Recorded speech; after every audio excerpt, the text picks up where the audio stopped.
Un saludo, muy buenas, bienvenidos a este abierto. Ya estamos a jueves, tocando casi con los dedos el fin de semana y les hemos preparado una tarde muy poética, luego verán por qué. Pero antes de nada vamos a empezar hablando de un tema mucho más serio y yo diría que incluso preocupante, y es que el Observatorio Andaluz contra la homofobia, la bifobia y la transfobia nos advierte de que el 20% de los jóvenes, este es el titular, hay más datos, se lo vamos a contar, el 20% de los jóvenes cree que se puede curar la homosexualidad, es decir, se puede curar el ser gay. Bueno, nos lo va a contar mucho mejor la directora de este observatorio, que es Natalia Ronco. Muy buenas. Muy buenas tardes. Este es solo uno de esos datos que hemos conocido en este informe, creo que es el tercero que hacéis, ¿no? El segundo. El segundo, perdón. Hemos hecho más, pero que incluya toda Andalucía, este es el segundo. Entonces, lo bueno que tiene eso es que podemos comparar datos de un año a otro. Lo preocupante, tú has dicho, y es verdad que uno de los titulares es que el 20% de los jóvenes y adolescentes andaluces cree que la homosexualidad se puede curar. Es un dato terrible, pero hay muchos más datos y son muy preocupantes. Lo más preocupante de todo para mí es que vamos para atrás. De un año, o sea, yo cuando hago este informe no sé con lo que me voy a encontrar, analizo las encuestas y no sé. Y cuando de pronto ves que lo que te estás encontrando es un retroceso, realmente te invade un sentimiento pues, de tristeza, de insatisfacción, de qué está pasando, ¿no? ¿Por qué sigue habiendo tanta homofobia, bifobia y transfobia en la sociedad? Entre los jóvenes, sobre todo. Hay un dato, te leía en algunos de los artículos que ha hecho algún compañero, que tú decías incluso, es que uno de los problemas es que a lo mejor tampoco saben ni siquiera lo que es la homofobia o la transfobia. Es decir, que estamos en un punto en el que ya ni siquiera nuestros jóvenes saben lo que es. Saben lo que están respondiendo.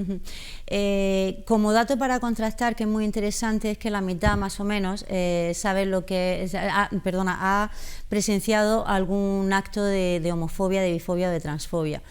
Es la mitad, ya es grave.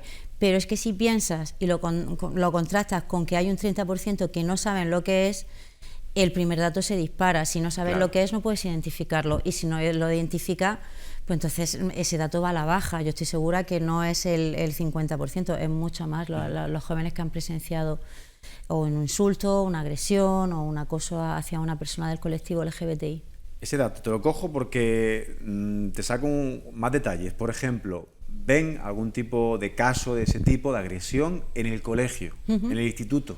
Centros docentes públicos o privados, me da igual, centros a los cuales se tiene que ir a educar, a aprender, no a insultar.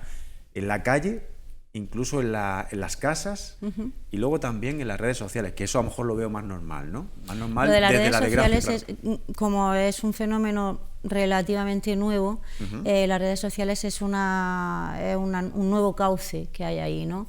Pero no solamente para el bullying homofóbico, para cualquier tipo de bullying, no se queda en el colegio, no se queda en el instituto, sino que traspasa esa frontera y llega a las redes sociales y hace la vida insoportable para el que lo sufre. Y luego tenemos el entorno familiar, también es muy significativo. Entonces, no podemos dejarlo todo en manos de los centros. Los centros, claro que están para educar, claro que están para hacer que los jóvenes socialicen y demás, pero también hay que pensar que los jóvenes o los adolescentes vienen aprendidos de casa. Eso hay que tenerlo muy en cuenta.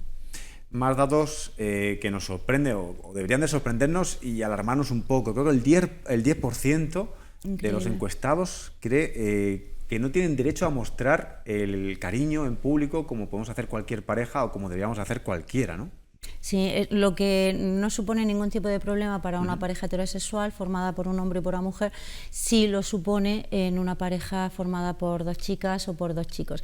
Es alucinante porque yo en los talleres que damos, o los que doy yo personalmente o los que dan mis compañeros, siempre lo planteamos un poco al revés. Piensa que todo esto que me estás diciendo o todo esto que tú crees lo aplicaras a una pareja heterosexual y te suena ridículo, o a una persona homosexual y te suena ridículo.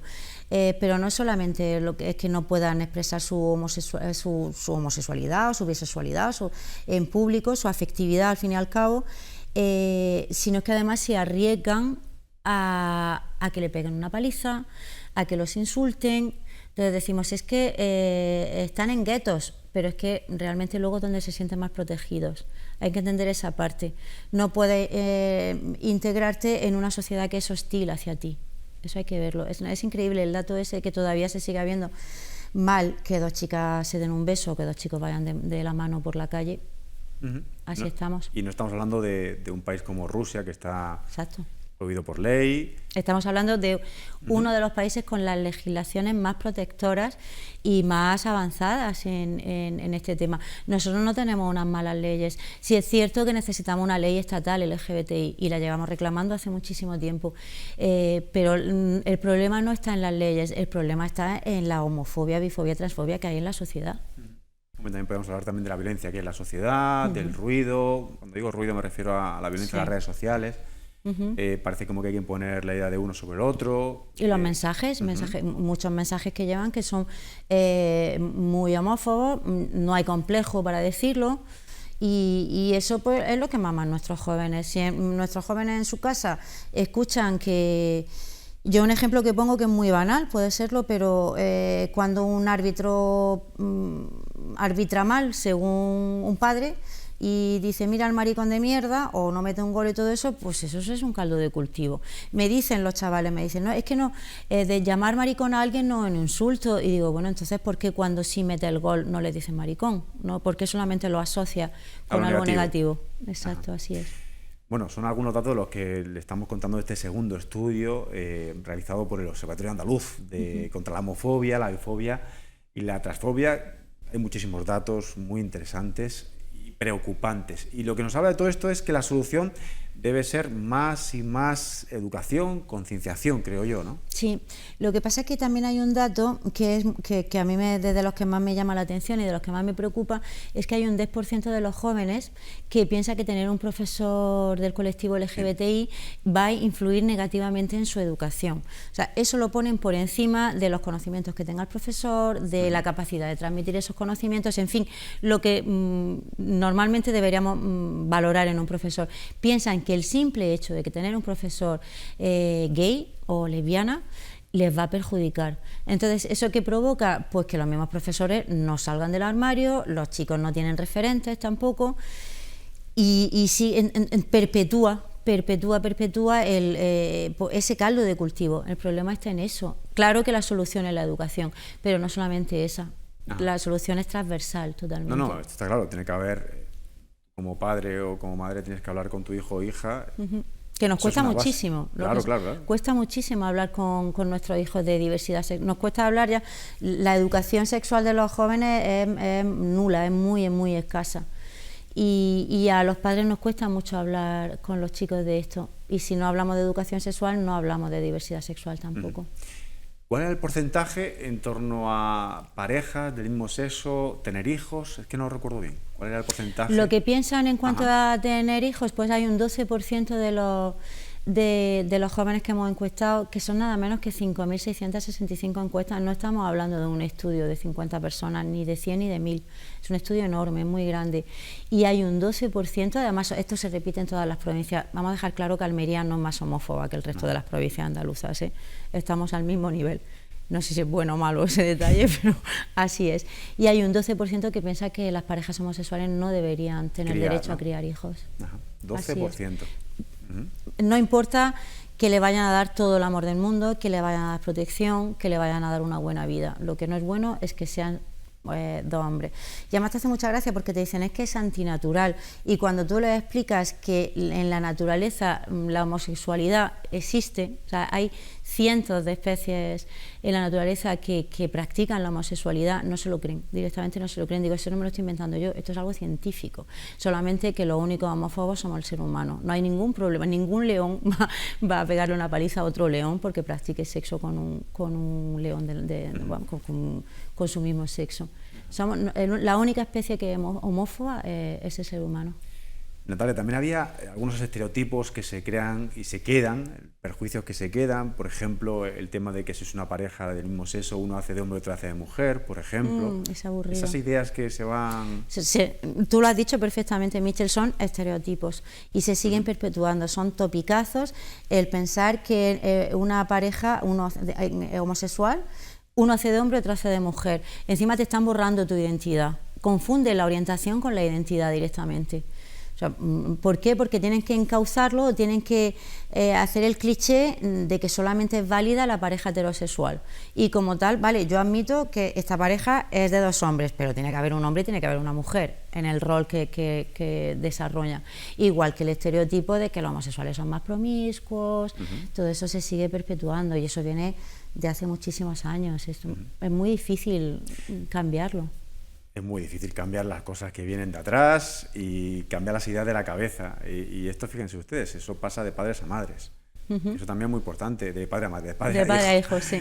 Digo esto porque luego los comentarios en casa y hablas, a lo mejor yo ahora que estoy con más padres y alguna vez tengo que corregir a algún padre y me dice, no, si no lo entiende.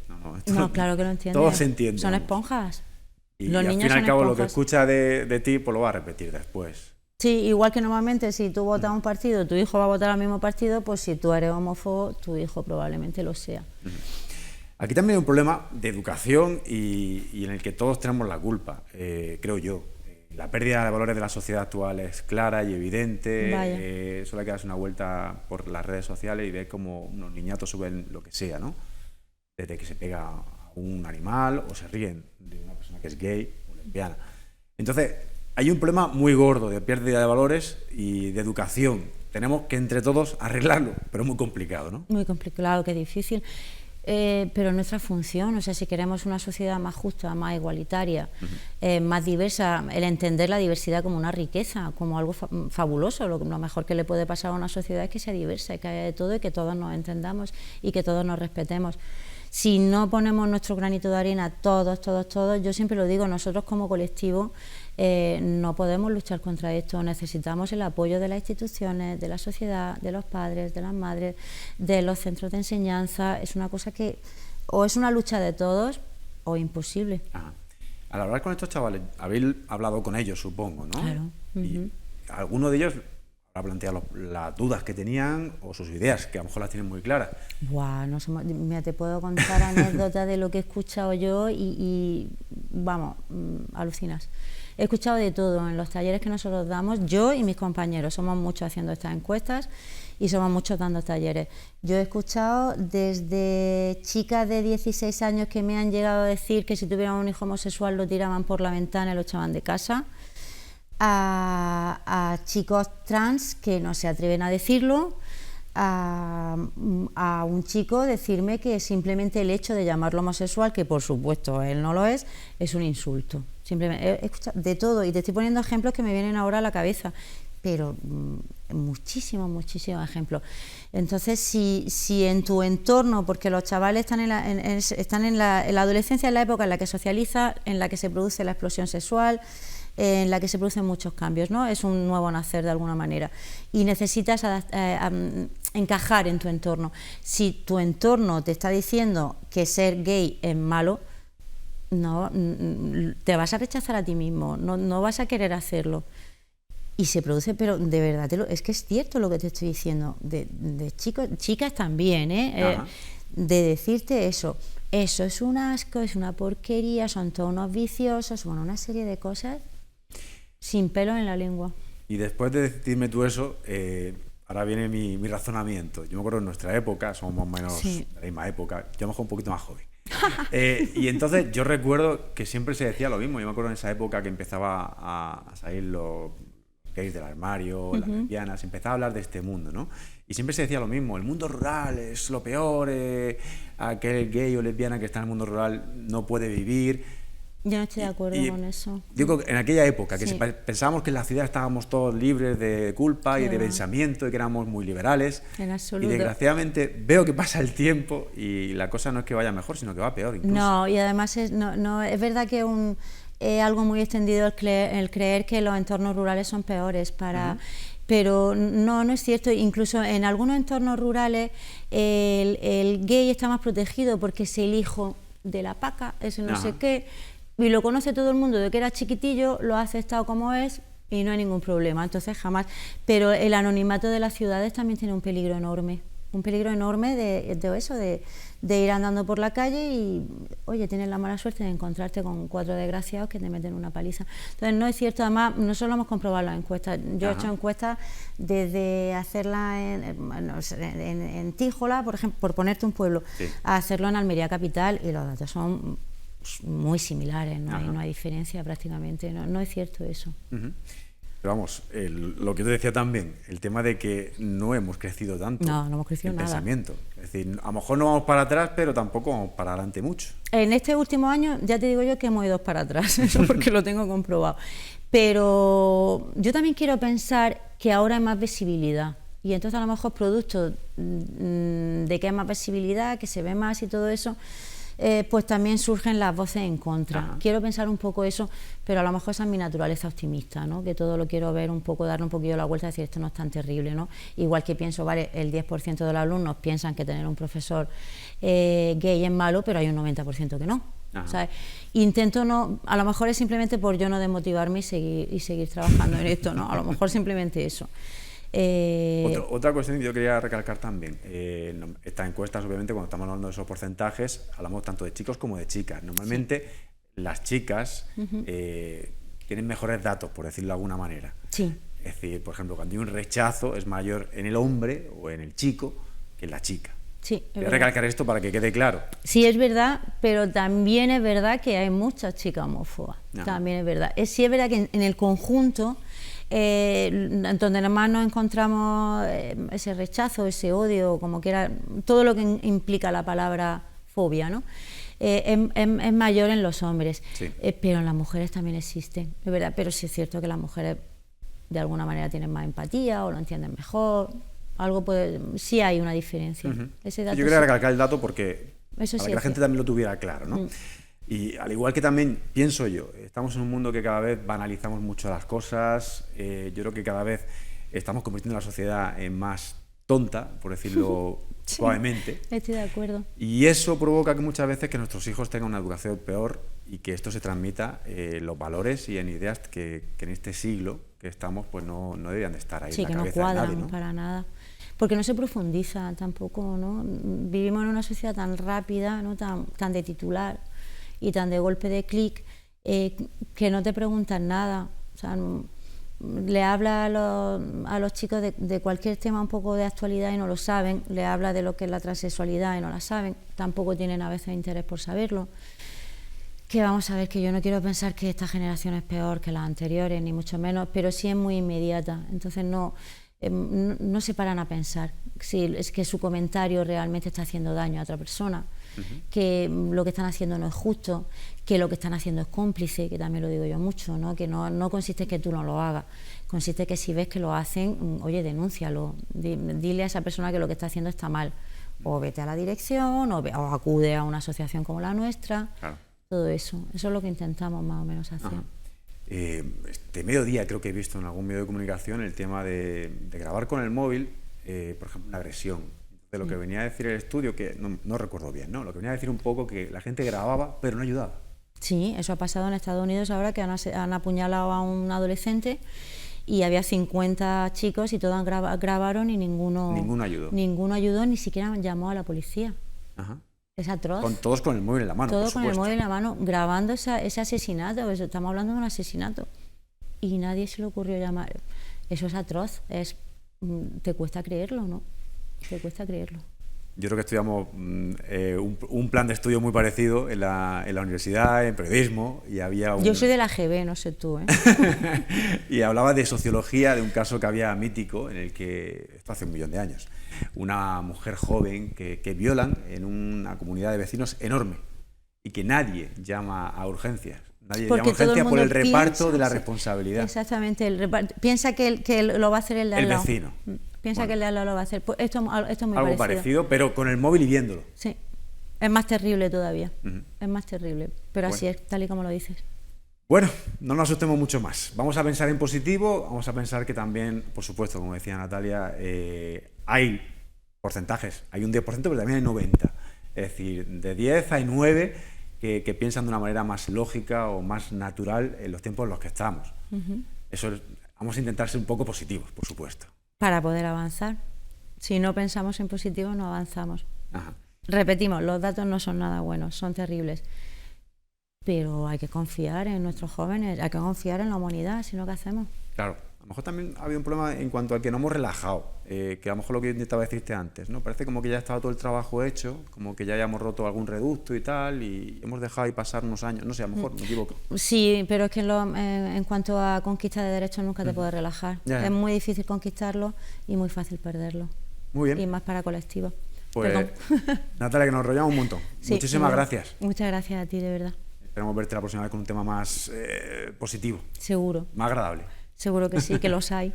Sí, Natalia, muchas gracias. A ti, de verdad. Bueno, pues vamos ya a la calle, nos vamos a recordar lo que fue anoche, porque estuvimos anoche en la inauguración de la exposición que les invito a ver. Está muy interesante, está en el Museo de Almería, o Museo Arqueológico, como quieran. Se llama Pasado, Presente y Futuro de la Exploración Lunar. Ahí estuvo Juan Domínguez y esto es lo que nos contaba desde esta exposición. Sí, efectivamente, Michel, como hemos podido ver a través de la prensa, de la radio, de la televisión, todos somos conscientes de que este año se cumple el 50 aniversario de aquella llegada importantísima del Apolo 11 a la Tierra, comandado por Armstrong, Aldrin y Collins. Se cumplen 50 años, es el 50 aniversario y ese es el motivo que nos ha traído al Museo Arqueológico, porque hay lo que podríamos decir en cine doble función. Tenemos la inauguración de esta exposición de la que veremos ahora y precisamente una conferencia que lleva por título Pasado, Presente y Futuro de la Exploración Lunar. Nos atiende José María Madiedo del Instituto de Astrofísica de Andalucía. José María, muy buenas tardes. Hola, buenas tardes. Bueno, aquellos que ya tenemos, yo tenía 14 años en aquello entonces, lo recuerdo perfectamente cuando a través de la televisión tuvimos conocimiento de la noticia, aquello era algo espectacular, de la llegada del Apolo 11 y cómo aquellos hombres consiguieron pisar la Luna, ¿no? Sí, efectivamente, en mi caso me pilló con 4 días. O sea, yo nací poco antes porque tenía que estar allí, digamos, para ya... Lo dijo tu madre, para que no te lo pierdas, vamos para allá. Para que no se lo pierda, que esté ya aquí. Y efectivamente fue un acontecimiento histórico porque fue la primera vez en la historia que seres humanos conseguían caminar sobre otro mundo, en este caso sobre nuestra Luna.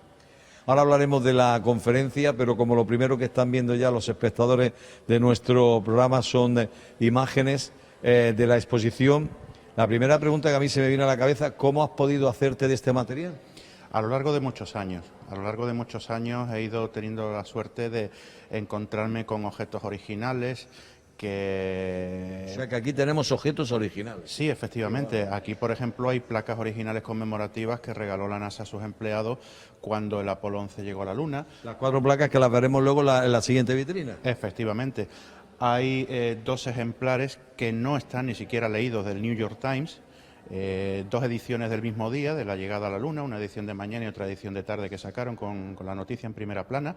Y hay otra serie de objetos como maquetas, fotografías, hay por ejemplo discos conmemorativos de la llegada a la Luna con voces originales de los astronautas, en fin, hay variedad de materiales, distintos tipos de material que abarca distintos aspectos de ese hecho histórico. Se me ha olvidado lo más importante y es decir que el título de la conferencia hemos dicho que es Pasado, Presente y Futuro de la Exploración Lunar, pero el de la exposición es Caminando en otro mundo, 50 años de la misión Apolo 11, ¿no? Efectivamente, en eso es en lo que se centra esta exposición, en conmemorar ese 50 aniversario y en mostrar, en cierta manera, la historia del Apolo 11, en mostrar cómo se concibió esa misión, cómo en un momento dado, pues un presidente como Kennedy se puso como objetivo llegar a la Luna antes del año 1970 y cómo ese objetivo finalmente se logró y cuáles han sido las consecuencias de esa gesta histórica a nivel político, a nivel científico, a nivel tecnológico. En unos segundillos explícanos más o menos por dónde va el contenido de la conferencia. Pues la conferencia precisamente se centra en eso, se centra... Lo que acaba de decir. Sí, efectivamente, en la historia de la exploración lunar, en cómo la exploración lunar se inicia en el siglo XVII con Galileo a través de su telescopio y cómo a partir de ahí se han ido sucediendo los acontecimientos hasta que finalmente, como los seres humanos, pues somos una especie inquieta que siempre queremos ir más allá y siempre queremos pues superar las fronteras que nos paran, pues conseguimos pisar esa luna que hasta entonces pues solo veíamos desde la Tierra y solo podíamos imaginarnos en algún momento dado llegar allí. Pero finalmente en el año 1969 conseguimos poner un pie en ese mundo. La última, aquello obviamente supuso un punto de inflexión y yo creo que un antes y un después, ¿no?, en la historia de los seres humanos. Efectivamente, porque primero nos hizo dar un salto a otro mundo. Nos hizo comprender mejor cómo se había formado ese otro mundo, esa luna, y cómo había evolucionado nuestro propio planeta. Nos trajo además una serie de mejoras tecnológicas que van desde mejoras que se aplican a la conservación de alimentos, en medicina, incluso la miniaturización que hubo que hacer de los ordenadores, que desembocó en que hoy en día pues todos en nuestra casa podamos tener acceso a Internet o tengamos un smartphone que no es más que un teléfono con un ordenador dentro. Así es. José María, muchas gracias por habernoslo explicado y sobre todo está la conferencia, está la exposición varios días para que pueda verla la gente. Va a estar hasta el día 5 de octubre. Tiempo insuficiente. Yo recomiendo que vengan porque la verdad que no es una exposición que podemos visualizar cualquier día y no está al alcance de todos.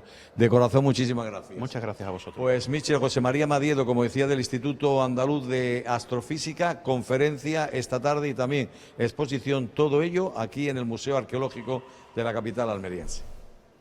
Muchas gracias, Juan. Eso era anoche. Recuerden, hasta el 5 de octubre pueden visitar esa exposición. Les hago un aviso. Por si ustedes van a ir al partido de las Guerreras, que va a ser a las 8:30 en el Palacio de los Juegos Mediterráneos, nos pide la organización que les pidamos a ustedes que vayan pronto, que no lo dejen para el final, porque para evitar las colas, obviamente, y que no haya muchas aglomeraciones. Así que, si pueden, acudan cuanto antes al Palacio de los Juegos Mediterráneos. Un partido que, por cierto, le vamos a ofrecer nosotros en diferido a partir de las 10:30 de la noche. Ahora sí, nos vamos a la publicidad, a hacer un alto en el camino, a ver unos cuantos escaparates y enseguida volvemos.